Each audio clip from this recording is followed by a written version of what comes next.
Hello, myself Ruchita. So in today's video we'll be discussing the topic interior of the earth.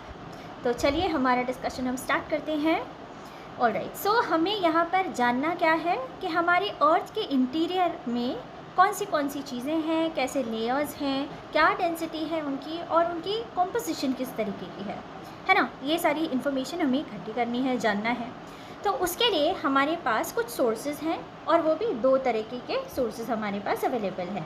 एक है हमारा direct source और दूसरा है इनडायरेक्ट सोर्सेज. लेकिन इन सोर्सेज तक जाने से पहले I just want you to introduce to the basic terms, ताकि आपको एक आइडिया लग जाए हम किस बारे में पढ़ रहे हैं और आगे आने वाली स्लाइड्स में आपके लिए समझना थोड़ा आसान हो जाएगा. ऑलराइट, चलिए. तो बेसिकली हमारी जो अर्थ का इंटीरियर है वो 3 लेयर्स से बना हुआ है. ठीक है, हमने उनको 3 लेयर्स में बांट दिया है. सबसे पहला है आपका क्रस्ट, ऑलराइट, दूसरा है मेंटल एंड तीसरा यानी सबसे जो इंटीरियर वाला पार्ट है, ये इंटीरियर जो पार्ट है ये है हमारा अर्थ का कोर. ऑलराइट, अब ये तीनों जो लेयर्स हैं ये फर्दर बाइफर्केटेड हैं. ठीक है, इनको भी हम आगे देख लेते हैं. जैसे जो हमारी क्रस्ट है ये अगेन 2 पार्ट्स में डिवाइडेड है. एक है हमारा कॉन्टिनेंटल क्रस्ट और दूसरा है ओशनिक क्रस्ट. ऑलराइट, मैं आपको यहाँ पे डायग्राम की मदद से बताती हूँ. ठीक है, तो ये जो आप देख रहे हैं ये ऊपर सतह पे जो है ये वाला जो पार्ट है ये क्रस्ट है ना. कॉन्टिनेंटल क्रस्ट यानी क्या, कॉन्टिनेंट्स का जो बेस है वो क्या है, लैंड है. Land itself is what the earth crust, right. तो इसीलिए उसको हम कह देते हैं कि वो कॉन्टिनेंटल क्रस्ट है. लेकिन यही चीज़ ओशंस पे लागू नहीं पड़ती है. आप यहाँ देख रहे हैं यहाँ तो पानी है ना, तो ये तो क्रस्ट नहीं बन सकता. तो फॉर एग्ज़ाम्पल ये यहाँ पे पानी फ्लो कर रहा है तो इसका क्रस्ट कहीं डीप डाउन जाकर होगा, है ना. जैसे रिवर फ्लो हो रही है तो उसका रिवर बेड होता है नीचे, राइट. तो यहाँ पे कहीं जाके इसका क्रस्ट होगा. तो इस क्रस्ट को हम कहेंगे क्या, ओशनिक क्रस्ट. ये ओशन का क्रस्ट है इसलिए ओशनिक क्रस्ट इसको हमने नाम दे दिया. आई होप ये चीज़ आपको क्लियर है. तो क्रस्ट कितने पार्ट्स में डिवाइडेड है फर्दर, एक है हमारा क्या कॉन्टिनेंटल क्रस्ट, दूसरा है ओशनिक क्रस्ट. ऑलराइट, अब ये किससे बने हुए हैं, ठीक है, इनकी क्या कॉम्पोजिशन है. तो जो कॉन्टिनेंटल क्रस्ट है वो लाइटर सिलिकेट से बना होता है और उसमें 2 चीज़ों का कॉम्पोजिशन होता है. एक है सिलिका और दूसरा है क्या, एल्यूमिनियम यानी सियाल. ऑलराइट, ये किसके लिए हम यूज़ करते हैं, कॉन्टिनेंटल क्रस्ट के लिए.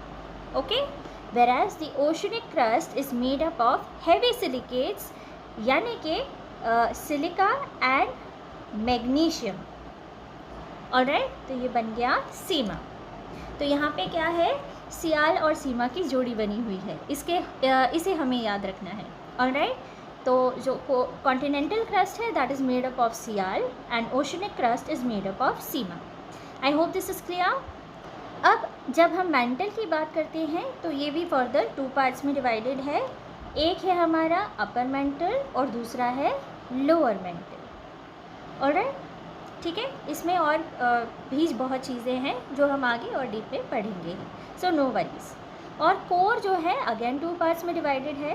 तो जो बाहरी पार्ट है उसको हम कहते हैं क्या, आउटर कोर. ओके, वो आउटर कोर है. और लास्ट में बचा क्या, इनर कोर. तो जो अंदर वाला पार्ट है उसको हम कह देते हैं इनर कोर. और यही है सबसे इंटीरियर में, सबसे बीच में जो है वो इनर कोर ही है, राइट. कोर का मतलब ही क्या है, the depth of a certain thing, right. तो इनर कोर हमारा सबसे इंटीरियर वाला अर्थ का पार्ट है.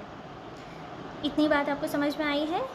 तो अब हम बढ़ सकते हैं हमारे सोर्सेज को देखने के लिए.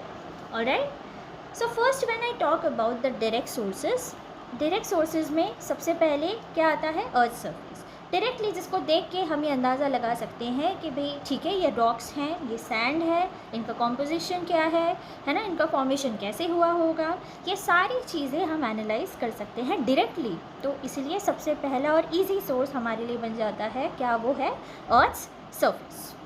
ऑलराइट, दूसरा इम्पॉर्टेंट डायरेक्ट सोर्स क्या है? वॉल्केनोज यानी ज्वालामुखी। ठीक है, आपने देखा है ना ज्वालामुखी कैसे होती है, राइट, कैसे आती है। सो देखिए, ये है हमारा अर्थ क्रस्ट, राइट, और डीप डाउन कुछ ऐसा होता है जिसके वजह से क्या हो जाता है, एक वॉल्केनिक इरप्शन हो जाता है, राइट। तो यहाँ से डायरेक्ट जो है मटेरियल बाहर निकलता है थ्रू द वॉल्केनिक इरप्शन। जो अंदर इंटीरियर ऑफ द अर्थ में जो मटेरियल होता है जिसकी वजह से ये लावा बाहर निकलता है, उसे हम कहते हैं मैग्मा।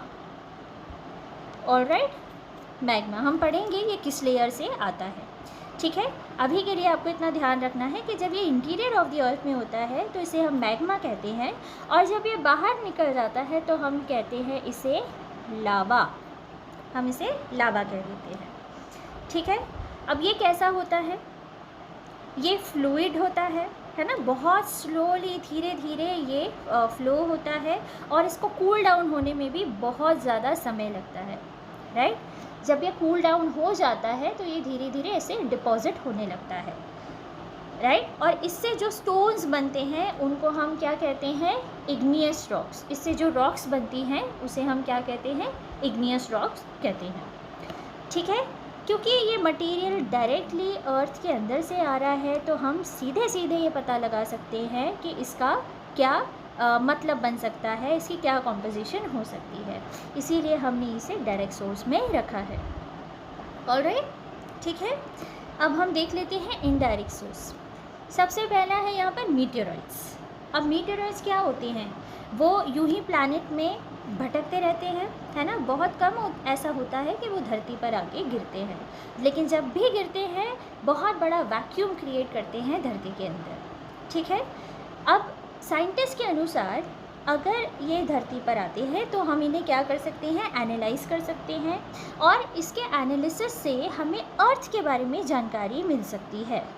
क्यों मिल सकती है? क्योंकि इनका जो स्ट्रक्चर है और इनके अंदर जो मटेरियल होता है वो बिल्कुल अर्थ के सिमिलर होता है, इसीलिए इसकी स्टडी से हम अर्थ के बारे में भी पता लगा सकते हैं।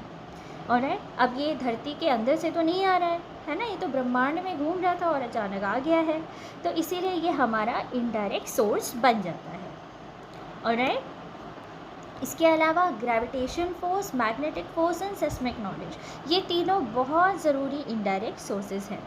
ग्रेविटेशनल वैल्यू जो है वो सारे लैटिट्यूड्स में अलग होती है, वो सेम नहीं होती है। ठीक है, अब ऐसा क्यों है? क्योंकि अर्थ के जो लेयर्स हैं अलग अलग, उनमें जो डिस्ट्रीब्यूशन है मास का वो अनइवन है। यानी इससे हमें क्या पता चलता है कि अर्थ के लेयर्स का जो मास है वो भी डिफ़र करता है, वो सेम नहीं है। ऑलराइट, अब ये क्या है? ये एक फिनोमिना है ना, इसका धरती के अंदर से कोई लेना देना नहीं है, ये फिनोमिना है। लेकिन इससे हम ये किस चीज़ के बारे में पता लगा पाए? मास के बारे में, कि भाई धरती के लेयर्स के जो मास है वो डिफरेंट है, इसीलिए ग्रेविटेशनल वैल्यू भी डिफरेंट आती है अक्रॉस ऑल दी लैटिट्यूड्स। ठीक है, तो इसीलिए ये हमारा कैसा सोर्स बन जाता है? इनडायरेक्ट सोर्स बन जाता है। Alright, same is applied for magnetic force, ये भी अलग होता है through out the layers of the अर्थ। ठीक है, और ये हमें वो मैग्नेटिक सर्वे बताता है। जैसे फॉर एग्जांपल जो इनर कोर है उसकी खुद की अपनी मैग्नेटिक फील्ड है। ठीक है, तो जब हम इसकी स्टडी करते हैं हमें इनडायरेक्टली अर्थ के लेयर्स के बारे में भी पता लग सकता है। और लास्ट बहुत इम्पॉर्टेंट जो पॉइंट है वो क्या है? Just a second, seismic knowledge. Okay, ये जो सेस्मिक नॉलेज है ये बहुत इम्पॉर्टेंट है। सेस्मिक नॉलेज यानी हम यहाँ पर क्या कह रहे हैं? जो वेव्स अर्थक्वेक लाने के लिए रिस्पॉन्सिबल होती है, हम उसकी बात कर रहे हैं। फॉर एग्जांपल प्राइमरी वेव्स होती हैं, सेकेंडरी या शेयर वेव्स होती हैं, ये हम अर्थक्वेक वाले चैप्टर में पढ़ेंगे ही। ठीक है, तो इनके कैरेक्टरिस्टिक क्या होता है कि ये हर स्टेट से गुजर सकती है। जैसे जो प्राइमरी वेव्स है वो सॉलिड, लिक्विड, गैशियस तीनों स्टेट्स को ट्रैवल कर सकती है, तीनों स्टेट्स में ट्रैवल कर सकती है। और जो सेकेंडरी या शेयर वेव्स होती हैं वो सिर्फ सॉलिड स्टेट से ही ट्रैवल कर सकती हैं। तो सेस्मिक वेव से हमें और भी क्या चीज़ें पता चली कि हमारा जो मेंटल है वो लिक्विड है, यहाँ पर हम लोअर मेंटल की बात कर रहे हैं। ठीक है, जो आउटर कोर है हमारा वो भी लिक्विड है, लेकिन जो इनर मोस्ट कोर है, जो इनर कोर है वो क्या है, सॉलिड है। ठीक है, अब सॉलिड क्यों है वो भी हम आगे देखेंगे, डोंट वरी। ऑलराइट, चलिए अब सोर्सेज हमें क्लियर हो गए कि कौन से डायरेक्ट सोर्सेज हैं, कौन से इनडायरेक्ट सोर्सेज हैं। अब हम हमारे पहले लेयर के बारे में बात करते हैं जो कि है अर्थ्स क्रस्ट। ओके, चलिए यहाँ पर जैसे मैंने आपको बताया कि दो तरीके के क्रस्ट हैं, एक ओशनिक क्रस्ट और एक है कॉन्टिनेंटल क्रस्ट। कॉन्टिनेंटल क्रस्ट ऊपर है तो इसीलिए उसकी जो थिकनेस है वो भी ओशनिक क्रस्ट से क्या होगी, ज़्यादा होगी या कम होगी, ज़्यादा होगी। ठीक है, तो बस यहाँ पर हमने वही पॉइंट देखना है, क्या कि जो नॉर्मली जो क्रस्ट की थिकनेस है वो 30 to 50 किलोमीटर्स के बीच में मानी जाती है, और उसमें भी जब हम कॉन्टिनेंटल क्रस्ट की बात करते हैं तो वो कितनी उसकी किलोमीटर थिकनेस होती है, 50 to 70, जबकि ओशनिक क्रस्ट है उसकी थिकनेस कम होती है जो है 50 to 30। हमें इतना ही याद रखना है, ओशनिक क्रस्ट की थिकनेस कम है, कॉन्टिनेंटल की ज़्यादा है। और जब आप माउंटेन एरियाज़ में चले जाते हैं, जैसे हिमालयन रीजन पे चले जाएंगे, तो नेचुरल सी बात है वहाँ पे थिकनेस जो है वो बहुत ज़्यादा होगी और वो अप टू 70 to 100 किलोमीटर तक चली जाती है। ठीक है, अभी तक इसमें कोई ऐसी खास बात हमें नहीं देखने मिली, सब स्मूथ चल रहा है। हाँ ठीक है, चलिए अब आगे बढ़ते हैं। एक बहुत ज़ाहिर सी बात क्या है कि आप जितना अर्थ के इंटीरियर में जाएंगे उतना ही जो टेम्परेचर है वो क्या होगा, बढ़ता जाएगा, है ना। और एक और चीज़ है जो बढ़ती जाएगी, क्या है वो, डेंसिटी। डेंसिटी भी आपकी क्या होगी, वो बढ़ती चली जाएगी जितना आप अर्थ के अंदर जाएंगे। ठीक है, चलिए तो जब हम क्रस्ट से मैंटल की तरफ जाते हैं तो जो टेम्परेचर है वो कितने से कितने बढ़ जाता है, 200 to 400 डिग्री सेल्सियस तक बढ़ जाता है। और ये चीज़ मैंने आपको पहले ही बता दी है। अब आप खुद बता सकते हैं कि कॉन्टिनेंटल क्रस्ट जो है वो किससे बना है, सियाल। ठीक है, जबकि जो ओशनिक क्रस्ट है वो किससे बना है, सीमा। ऑलराइट, तो ये आपको ध्यान में रखना है। ठीक है, इसके अलावा जो कॉन्टिनेंटल क्रस्ट है उसमें आपको किस तरीके के रॉक्स देखने मिलेंगे, तो rocks such as, just a second, granite. ये जो लाइटर सिलिकेट से बने होते हैं सच एज ग्रेनाइट, ये आपको ज़्यादा देखने मिलेंगे। और ओशनिक क्रस्ट में आपको इग्नियस रॉक्स जैसे कि बसाल्ट, ये वाले रॉक्स ज़्यादा देखने मिल सकते हैं। ऑलराइट, चलिए अब यहाँ पर मैं आपको दो इम्पॉर्टेंट चीज़ बताने वाली हूँ जो आपको बहुत ही ध्यान से समझनी है। अगर आप यही के यही समझ लेंगे तो बहुत ही बेनिफिशियल रहेगा। ठीक है, इस स्लाइड में आप कोई भी कन्फ्यूजन मत रखिएगा, ऑलराइट, नहीं तो वो कन्फ्यूजन जो है वो हमेशा के लिए रहेगा। ठीक है, चलिए यहाँ पर हमने क्या ध्यान देना है इस पर्टिकुलर स्लाइड में, देखिए लिथोस्फीयर की जब हम बात करते हैं, do you know anything about lithosphere? लिथ्स यानी क्या होता है, रॉक्स होते हैं। लिथ यानी क्या, रॉक्स होते हैं, मतलब हार्ड सॉलिड स्ट्रक्चर। ठीक है, तो लिथोस्फीयर दो चीज़ों को मिला के बनता है। सबसे पहला क्या होता है, क्रस्ट, जो आपने अभी देखा। ठीक है, और दूसरा होता है दी अपर सॉलिड मेंटल। क्रस्ट के तुरंत नीचे क्या आता है, अपर सॉलिड मेंटल आता है। मेंटल मैंने आपको बताया था दो टाइप्स का है, एक अपर मेंटल और एक है लोअर मेंटल। तो जो अपर मेंटल है वो रॉक सॉलिड है। ठीक है, और वो किसका पार्ट बन जाता है, लिथोस्फीयर का। ये चीज़ आप बहुत ध्यान से देखना। ठीक है, lithosphere is made up of what, crust and upper solid mental. ये आपको ध्यान में रखना है। This is one of your previous year questions. Okay, इससे क्वेश्चन बनने की बहुत ज़्यादा चांसेस हैं। ये बात आपको समझ में आई। Lithosphere is made up of what, crust and upper solid mantle. दूसरा क्या है, एस्टेनोस्फीयर। इसके तुरंत नीचे क्या आता है, कौन सा लेयर आता है, एस्टेनोस्फीयर। ये मेंटल का ही पार्ट है, लेकिन इसको हम अलग से एस्टेनोस्फीयर कहते हैं। वो क्यों कहते हैं, क्योंकि ये पार्ट ऑफ डक्टाइल मेंटल है।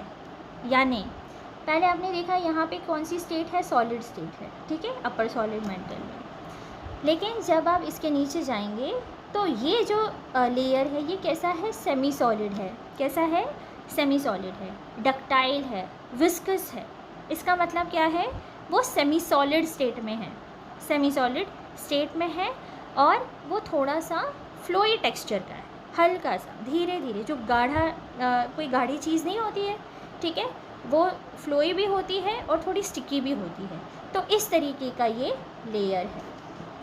और क्योंकि जो लिथोस्फीयर है वो रॉक सॉलिड है, तो वो इस लेयर पे क्या करता है, फ्लोट करता है। क्या करता है, फ्लोट करता है, ठीक है।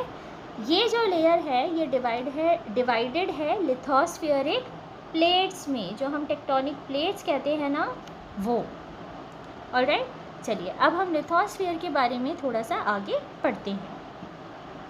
देखिए लिथोस्फीयर क्या है, it is the earth's rigid outer layer, okay, and it consist of two things, what, the crust as well as the upper part of the mantle. ये दो चीज़ें तो क्लियर थी आपको, अब ये वाला पॉइंट ध्यान से पढ़ना है। The lithosphere is divided into tectonic plates, that is lithospheric plates, जिनके टकराने से, कोलाइड होने से, कन्वर्ज, डाइवर्ज होने से क्या होते हैं, अलग अलग फॉर्मेशंस होते हैं। जैसे फोल्ड माउंटेन्स क्रिएट होते हैं, जैसे हिमालयस का फॉर्मेशन हुआ है, और या तो फॉल्ट्स या वैलीज़ का क्रिएशन हो जाता है, ठीक है। आई होप ये आपको ज़्यादा डीप इन्फॉर्मेशन आप एकदम से अपने दिमाग में मत लाने की कोशिश करिए, धीरे धीरे चीज़ों को समझिए, ठीक है। एकदम से सब कुछ हमें दिमाग में ठूसना नहीं है, धीरे चलना है। ऑलराइट, चलिए अब मैंने आपको क्या बताया, ये जो प्लेट्स हैं ये मूव करती हैं किस लेयर पे, एस्थेनोस्फीयर पे। क्यों मूव करती हैं, क्योंकि ये वाला जो पार्ट है ये फ्लूइड है, धीरे धीरे मूव करता है ये, तो उस पर वो क्या करती हैं, फ्लोट करती हैं, और इस वजह से क्या होता है, उनमें मूवमेंट होता रहता है, ठीक है। लिथोस्फेरिक प्लेट्स में मूवमेंट होता रहता है। अब इनको ये मूवमेंट मिलता कहाँ से है, ठीक है। अब ऐसा थोड़ा ना वो ऐसी मूव ही करता रहता है ना, प्लेस है तो ऐसा तो नहीं आए दिन रोज़ टक्कर मारते रहते हैं या डाइवर्ज होते रहते हैं, ऐसा तो नहीं है, है ना। बहुत ही फ्यू इंचेस मूव करते हैं वो, तो उनको ये एनर्जी कहाँ से मिलती है, तो दो सोर्सेज हैं उस एनर्जी के। जब अर्थ बनी थी तो उस टाइम पे जो जो हीट रिलीज़ हुई थी, वो हीट इन प्लेट्स को क्या देती है, एनर्जी देती है, ठीक है। जो प्रीमॉर्डियल हीट थी, जो प्लैनेट के बर्थ पे, यानी हमारे अर्थ के बर्थ पर जो हीट जनरेट हुई थी, उसके कारण इसे वो एनर्जी मिलती है। और दूसरी चीज़ क्या है, जो रेडियो एक्टिव एलिमेंट्स थे जो एग्जिस्टेंस में आए थे, जैसे यूरेनियम, थोरियम, पोटेशियम, ये डीके होते जा रहे हैं, तो इससे जो प्लेट्स हैं उनमें और क्या आती है, कोलाइड करने की जो क्षमता है, आपस में टकराने की क्षमता है, वो सारी चीज़ें इनमें पैदा होती हैं, ठीक है। तो ये दो रीज़न्स है जिसकी वजह से इनमें मूवमेंट होता है, ये दो भी एडिड रीज़न्स हैं। आई होप यहाँ तक आपको क्लियर है, ठीक है। चलिए आगे बढ़ते हैं हम। अब ये हम एस्थेनोस्फीयर की बात कर रहे हैं यहाँ पर, जो किसके नीचे है, लिथोस्फीयर। देखिए मैं आपको एक बार रिवाइज़ करवा दूँ, ठीक है। सो सबसे पहले क्या आया, क्रस्ट आया, उसके बाद अपर सॉलिड मेंटल आया, ओके। ये अपर सॉलिड मेंटल और क्रस्ट दोनों मिलाकर क्या बनते हैं, आपका लिथोस्फीयर बन जाते हैं। उसके नीचे क्या आता है, एस्थेनोस्फीयर। एस्थेनोस्फीयर कैसा है, सॉलिड है, लिक्विड है, सेमी सॉलिड है, कैसा है, इट इज़ सेमी सॉलिड, और ये लिथोस्फीयर के नीचे आता है। क्या इतनी बात आपको समझ में आई है। चलिए अब ये कैसा है, it is soft and plastic, soft है और प्लास्टिक है, यानी धीरे धीरे मूव होता है। ये थोड़ा फ्लेक्सिबल भी है, ऑलराइट। तो इसमें स्ट्रेचेबिलिटी की एक फीचर भी आ जाती है, ठीक है। और अब आता है आपका बहुत ही important point, during volcanic eruptions the primary source of magma that rises to the surface, it is the primary source of magma that rises to the surface, ठीक है। जब वॉल्केनिक इरप्शन होता है तो उसमें जो मटेरियल बाहर निकलता है वो कहाँ से आता है, एस्थेनोस्फीयर से आता है, ये वो उसका प्राइमरी सोर्स है उस मटेरियल का, ऑलराइट। तो ये हमारे लिए एक इम्पॉर्टेंट क्या बन गया, MCQ बन गया, ठीक है। जो मैग्मा मैंने आपको बताया था, लावा जब वो बाहर निकलता है तो वो लावा बन जाता है, लेकिन वही चीज़ जब इंटीरियर ऑफ द अर्थ में होती है तो उसे हम मैग्मा कहते हैं। ऑलराइट, और ये किस किस लेयर से आता है, तो ये एस्टेनोस्फीयर से आता है। आई होप इतनी बात आपको क्लियर है, ठीक है। चलिए, और आगे इसमें यही दिया है कि the lithospheric shell is divided into large pieces called lithospheric plates, ठीक है, वो प्लेट्स में डिवाइडेड है। और ये प्लेट्स कैसी हैं, ये सेपरेट हो सकती हैं from one another at one location, या तो कोलाइड हो सकती हैं, और वो क्या फॉर्म कर सकती है, रिजेस, जैसे ओशनिक रिजेस होती हैं, ओशन के अंदर ही एक वैक्यूम सा क्रिएटेड होता है जिसमें एक जो प्लेट है वो सबड्यू हो गई होती है, सबमर्ज हो गई होती है, और दूसरी प्लेट ने उसको टेक ओवर कर लिया होता है। तो ऐसी जगहों पर ओशन के बीच में क्या फॉर्म होता है, रिजेस फॉर्म होती हैं, ठीक है। ये सब हम और आगे डीप में पढ़ेंगे आने वाले लेक्चर्स में, अभी के लिए हमें बस ये बेसिक चीज़ें ही याद रखनी है। ऑलराइट, चलिए आगे बढ़े हम। ओके, तो यहाँ पर जहाँ पर एक लेयर ख़त्म होता है वहाँ पे वो डिसकंटिन्यू हो जाता है, तो इसीलिए वो एक डिसकंटिन्यू हो जाती है। लेकिन यहाँ पर हमने हर एक लेयर को इस तरीके से नाम दे दिया है कि यहाँ से यहाँ तक ये लेयर था, अब वो डिसकंटिन्यू हो गया है। ऑलराइट, ये आप पहले तो अच्छे से देख लीजिए, उसके बाद मैं आपको रिकमेंड करूँगी आप खुद रफली पेज पर खुद लिख के बनाइए, याद करके एक एक डिसकंटिन्यू को लिखिए, ठीक है। ये आपके प्रीवियस ईयर में आते रहते हैं, ये पूछे जा चुके हैं, यूपीएससी के ये फेवरेट एरियाज़ हैं कुछ। ऑलराइट, चलिए, तो कॉन्ड्रैट डिसकंटिन्यूटी, ये कौन सी डिसकंटिन्यूटी है, यहाँ पर आपको क्या दिख रहा है, तो जो क्रस्ट है, oceanic crust and the continental crust, इसके बीच में जो डिसकंटिन्यूटी है उसे हम कहते हैं Conrad discontinuity. Alright, crust and upper mantle, क्या बोला मैंने, क्रस्ट एंड अपर मेंटल, जहाँ पे अपर मेंटल ख़त्म होता है वहाँ पे हम क्या कहते हैं, उसे मोह डिसकंटिन्यूटी।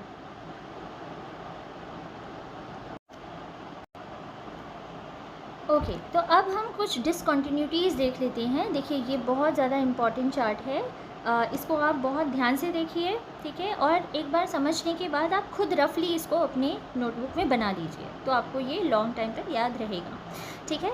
अब इस चार्ट में तो मैं आपको ये चीज़ बताना चाहती हूँ कि जो लिथोस्फीयर है, मैंने आपको बताया है कौन से दो लेयर्स से बना हुआ है, जल्दी याद करिए, जल्दी, क्या है वो, क्रस्ट है and the upper solid mantle, okay, that is made up of lithosphere, right. Lithosphere के बाद फिर आता है एस्टेनोस्फीयर, राइट, जिसके ऊपर लिथोस्फीरिक प्लेट्स क्या हो रही हैं, फ्लो हो रही हैं।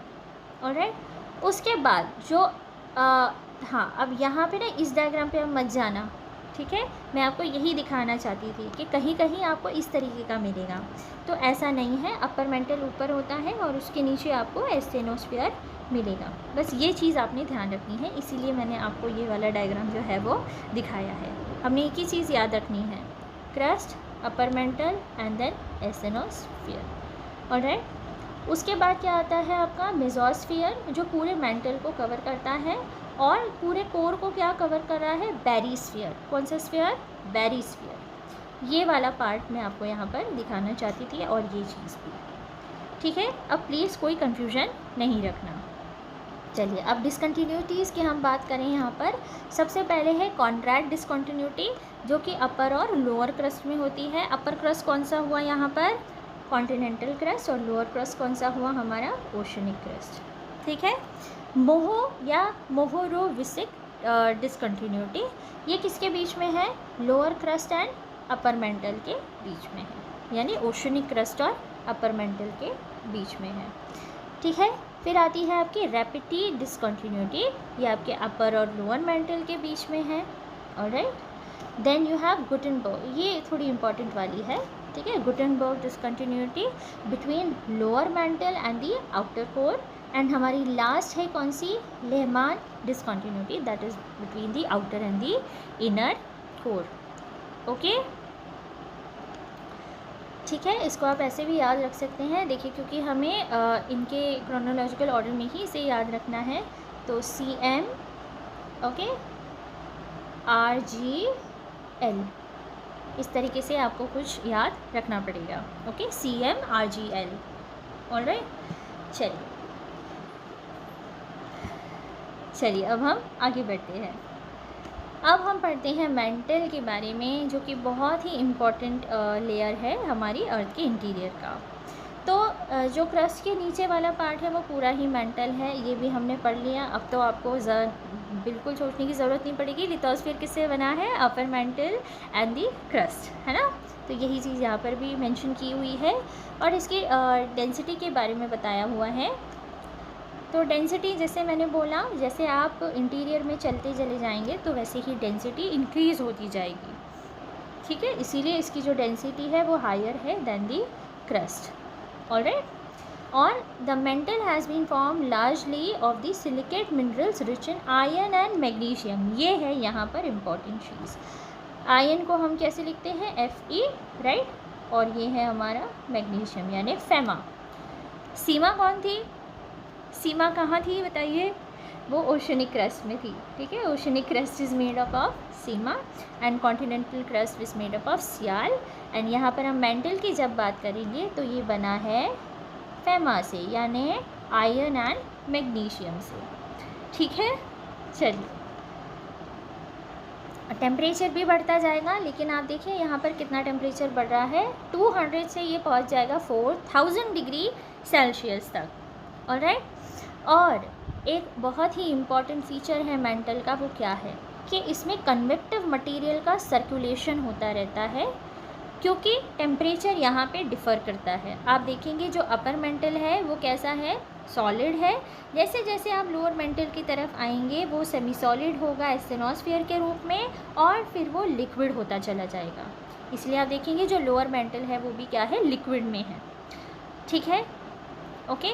तो ये चीज़ें इस लेयर को क्या बना देती हैं, सफिशेंटली डक्टाइल बना देती हैं, यानी स्ट्रेचेबल होती हैं, थोड़ी फ्लेक्सिबल होती है और इसमें गाढ़ापन आ जाता है, ऑलराइट।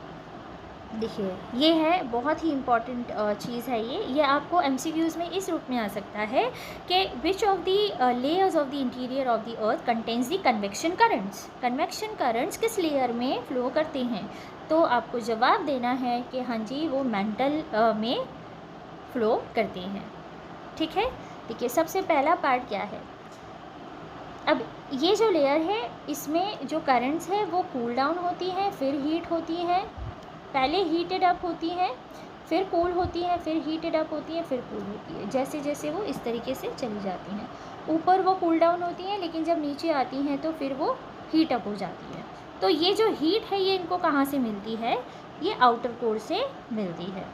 आउटर कोर में ये हीट कहाँ से आती है, ये पॉइंट हमने अभी पहले भी देखा कि जो हीट ये रेडियो एक्टिव एलिमेंट्स के डीके होने से जो हीट प्रोड्यूस होती है उसके वजह से यहाँ पर जो मेंटल का पार्ट है ये हीट अप हो जाता है, ऑलराइट। और जो अर्थ का इनर कोर है वो सबसे ज़्यादा टेम्परेचर रखता है, तो वहाँ से हीट जनरेट होकर इधर तक पहुँचती है, ऑलराइट। चलिए दूसरा यहाँ पर पॉइंट क्या है, उसके बाद ये हीट जो है ये स्लोली राइज करती है through the mantle to the asthenosphere. ये हीट कहाँ तक जाती है, एस्टेनोस्फीयर तक जाती है।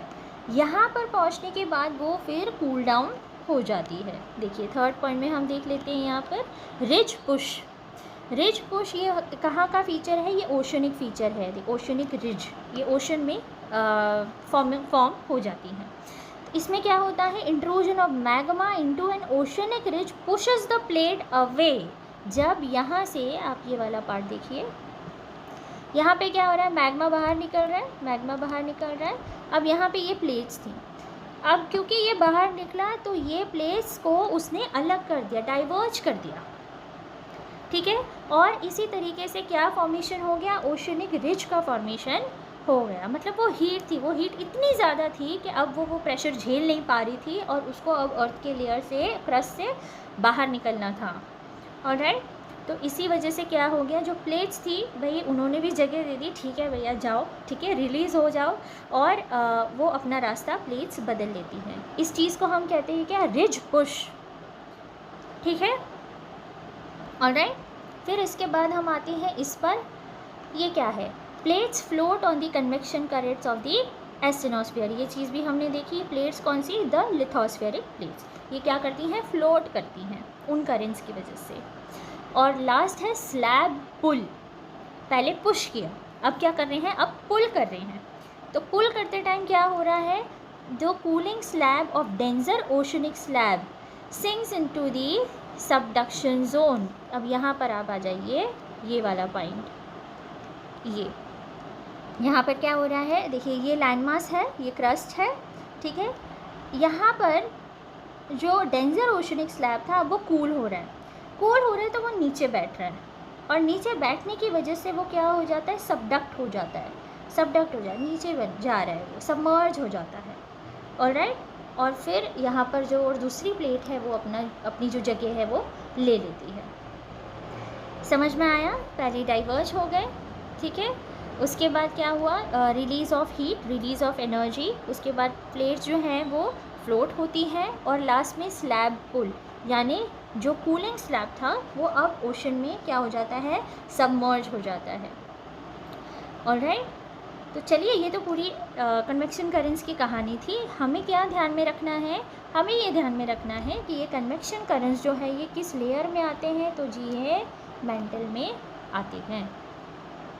समझ में आया, मैंने आपको ये पूरी चीज़ बताई कि कैसे ये कन्वेक्शन करेंट्स वर्क करती हैं, ठीक है। तो अब हम पहुंच गए हैं कोर पे, ठीक है। अब हम बिल्कुल इंटीरियर में चले जा रहे हैं अर्थ के। तो चलिए ये इसको हम और भी एक नाम से जानते हैं, that is the knife layer. Now what is this knife layer, knife क्योंकि it is composed of nickel and iron, ठीक है। चलिए अब यहाँ पर हम फट से एक चीज़ रिवाइज कर लेते हैं। बताइए मुझे, ओशनिक क्रस्ट किससे बना है, ओशनिक क्रस्ट बना है सीमा से, एग्जैक्टली। और कॉन्टिनेंटल क्रस्ट किससे बना है, सियाल से बना है, बिल्कुल सही है, ठीक है। और मेंटल किससे बना है, मेंटल किससे बना है, फेमा से बना है। ऑलराइट, फेमा यानी अगेन यहाँ पे क्या आएगा, Fe किस लिए लगाते हैं हम, आयरन के लिए, and Me is what, magnesium के लिए। ऑलराइट, और अब हम जब कोर पढ़ रहे हैं तो ये बना है आयरन एंड निकल से, ठीक है। और ये कहाँ तक, कितने डेप्थ में ये है, तो 2900 किलोमीटर की डेप्थ तक आप जाएंगे तो आपका कोर स्टार्ट हो जाएगा। ऑलराइट, एंड जो आउटर कोर है वो कैसा है, लिक्विड है, जबकि जो इनर कोर है वो सॉलिड है। ये है इनर कोर, ये सॉलिड है, और जो आउटर कोर है वो कैसा है, लिक्विड है, ठीक है। और डेंसिटी जो है वो ऑफकोर्स हायर होगी देन दी मेंटल, क्योंकि डेंसिटी तो भाई बढ़ती जाती है, ये चीज़ तो हमने पढ़ ली है, हमें पता है। ऑलराइट, चलिए आउटर कोर के बारे में पढ़ लेते हैं। इसकी खासियत क्या है, इसकी बस यही खासियत है कि ये लिक्विड है, the outer core is liquid. अब क्यों लिक्विड है, क्योंकि इसके ऊपर इतना प्रेशर नहीं है कि, अब देखिए आप किसी चीज़ पे प्रेशर देंगे, ठीक है, आप ग्रेजुअली बहुत ज़्यादा हर दिन किसी चीज़ पे प्रेशर देते जा रहे हैं, आफ्टर अ लॉन्ग टाइम क्या हो जाएगा, वो चीज़ सॉलिडिफाई हो जाएगी, क्योंकि वो इतनी दब चुकी है कि वो सॉलिड बन चुकी है। ये चीज़ किसके साथ हुई है, हमारे इनर कोर के साथ हुई है, क्योंकि उस पर बहुत प्रेशर है। आप खुद सोचिए, इंटीरियर है अर्थ का, एकदम जो सेंटर है वो पार्ट है अर्थ का, उस पर कितना प्रेशर है, उस पूरी जो धरती का भार है वो उस सेंटर पॉइंट पे है, तो इसलिए वो सॉलिड स्टेट में है, ठीक है। लेकिन जो आउटर कोर है अभी उस पर इतना प्रेशर नहीं है जितना इनर कोर पे है, इसीलिए वो क्या रह गया, लिक्विड रह गया, ठीक है ना। तो ये आपके किस सवाल का जवाब है, आप सोचेंगे भाई इतना टेम्परेचर हाई है ना, कहाँ तक टेम्परेचर चला गया है, 4000 डिग्री सेल्सियस तक टेम्परेचर चला गया है, फिर भी जो इनर कोर है वो सॉलिड कैसे, तो सॉलिड इसलिए है क्योंकि उस पर प्रेशर बहुत है। समझ में आया, और उसके और भी बहुत सारे फैक्टर्स होते हैं, लेकिन अभी हमारे लिए इतना समझना काफ़ी है, ठीक है। जो आउटर कोर है उस पर इतना प्रेशर नहीं पड़ा है अभी, इसलिए उसने अपना लिक्विड स्टेट जो है वो मेंटेन करके रखा हुआ है। उसके बाद एक बहुत इम्पॉर्टेंट चीज़ क्या है, जो डायनेमो थियोरी है उसके हिसाब से क्या है, earth's magnetic field is created by convection in the outer core mixed with the Coriolis effect. इसका मतलब क्या है, देखिए हमने इनडायरेक्ट सोर्स में पढ़ा था ना मैग्नेटिज्म के बारे में, है ना, कि जो मैग्नेटिक फोर्स है वो कैसे काम करता है। राइट, मतलब वो अलग डिफरेंट काम करता है, हर लेयर के लिए वो डिफरेंट होगा उसकी प्रॉपर्टी के हिसाब से। जब हम कोर के बारे में बात करते हैं, जो ये मैग्नेटिक फील्ड है, ये इनर कोर की खुद की अपनी एक मैग्नेटिक फील्ड है, वो इतना स्ट्रॉन्ग है। और जो आउटर कोर में जो मैग्नेटिक फील्ड है, जो अर्थ की जो मैग्नेटिक फील्ड है, सॉरी, वो किस वजह से हुई है? जो आउटर कोर में कन्वेक्शन है, कन्वेक्शन का पार्ट हमने पढ़ा कैसे वो काम करता है, तो आउटर कोर के कन्वेक्शन की वजह से और कोरियोलिस इफ़ेक्ट की वजह से। अब ये कोरियोलिस इफ़ेक्ट क्या होता है, ये तो हम आगे लेक्चर्स में देखेंगे। मैं आपको अभी बता दूँ, जो अर्थ का रोटेशन होता है वो इस कोरियोलिस इफ़ेक्ट की वजह से होता है। ठीक है, तो अभी आप बस इतना ध्यान रखिए कि अर्थ की जो मैग्नेटिक फील्ड है वो इन दो वजह से बनती है। क्या है? Convection in the outer core, और जो हमारा कोरियोलिस इफेक्ट काम करता है उसकी वजह से। ऑलराइट, ठीक है।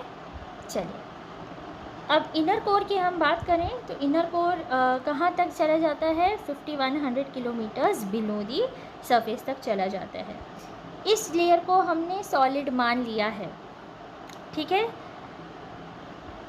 क्योंकि it can transmit share waves, that is transverse seismic waves, जो हमने पहले अगेन इनडायरेक्ट सोर्सेज में जो हमने सेस्मिक एक्टिविटी या सेस्मिक सोर्सेज के बारे में पढ़ा था, वहाँ मैंने आपको बताया था कि कुछ प्राइमरी वेव्स करके होती हैं और है सेकेंडरी या शेयर वेव्स। ये तो हर स्टेट से गुजर सकती हैं, प्राइमरी वेव्स हैं, लेकिन जो शेयर वेव्स हैं ये सिर्फ सॉलिड स्टेट से ही गुजर सकती हैं, ठीक है।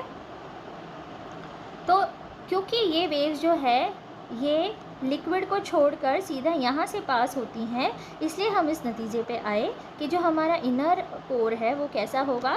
सॉलिड होगा, ठीक है। इसलिए हमने यहाँ पे रीज़न भी वही दिया है कि ये जो एस वेव्स हैं ये कैसे ट्रैवल करती हैं? सॉलिड लेयर से ही ट्रैवल करती हैं। और the rotation of the earth's inner core is slightly quicker than the rotation of the surface, यानी सरफेस जिस स्पीड से रोटेट करता है उसके मुकाबले थोड़ा सा जल्दी अर्थ का कोर रोटेट कर जाता है, ठीक है।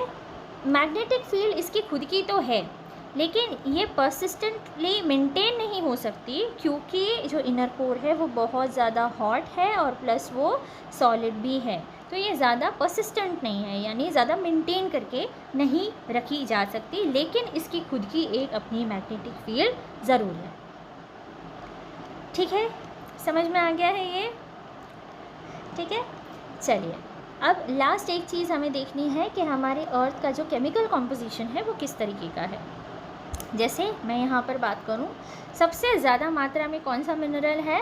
तो आयरन, इट इज़ 32.1%। उसके बाद ऑक्सीजन है, ये हमें ध्यान रखना है, और ये इसी ऑर्डर में हमने ध्यान रखना है, कभी ये अरेंज करने के लिए भी आ सकता है, राइट। तो आप यहाँ पर इससे भी आप लर्न कर सकते हैं। तो ऑक्सीजन पहले नहीं है, ये हमें ध्यान रखना है। ऑक्सीजन के बदले क्या है? पहले आयरन पहले आता है, उसके बाद ऑक्सीजन आता है, ऑलराइट।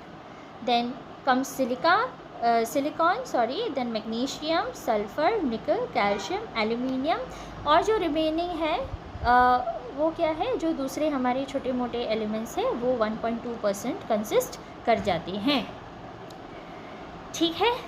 चलिए, अब हम कुछ MCQs देख लेते हैं, ठीक है। इतनी हमने पढ़ाई की, इतनी चीज़ें समझी, अब ये भी देख लेते हैं कि हमें एक्चुअली कितनी समझ में आई, ऑलराइट। चलिए, पहला क्वेश्चन देखते हैं। देखिए, ये तो मैंने आपको न जाने कितनी बार लेक्चर के बीच में ही बता दिया है, तो ये आपका सही आना चाहिए, ओके।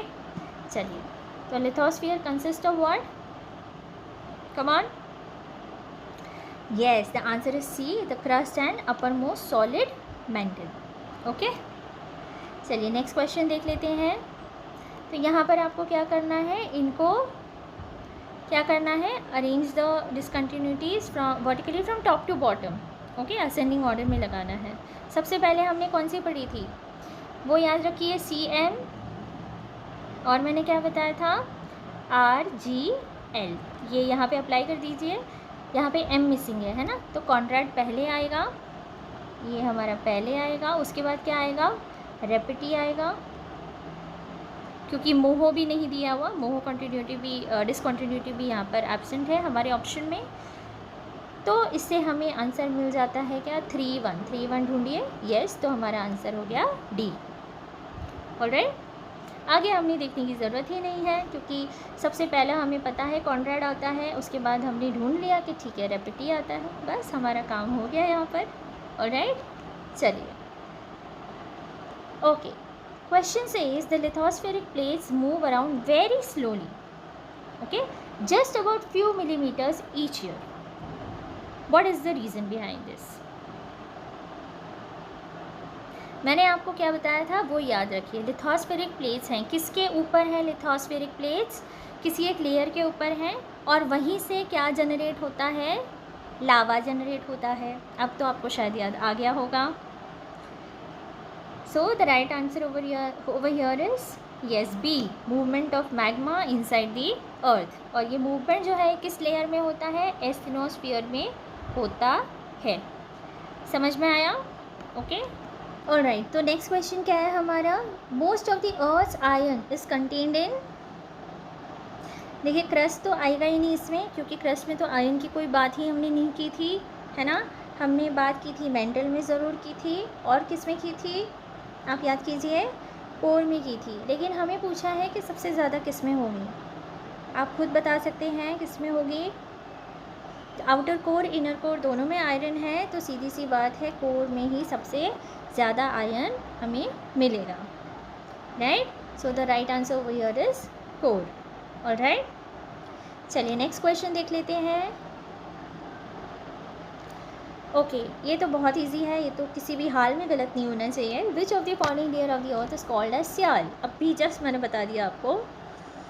जी हाँ, the right answer is crust. और उसमें भी to be particular which crust are we talking about? The continental crust. Alright, चलिए इसमें आपके प्रीवियस ईयर क्वेश्चंस भी इन्वॉल्व थे, कुछ कुछ इजी क्वेश्चंस भी आ जाते हैं, लेकिन एग्ज़ाम में ज़रूरी है कि हम कंफ्यूज ना हो और कॉन्फिडेंटली उनका जवाब दें। ऑलराइट, चलिए ये थी आज की हमारी डिस्कशन। हम फिर मिलते हैं नेक्स्ट टॉपिक के साथ। Till then take care, study hard and never give up. जय हिंद।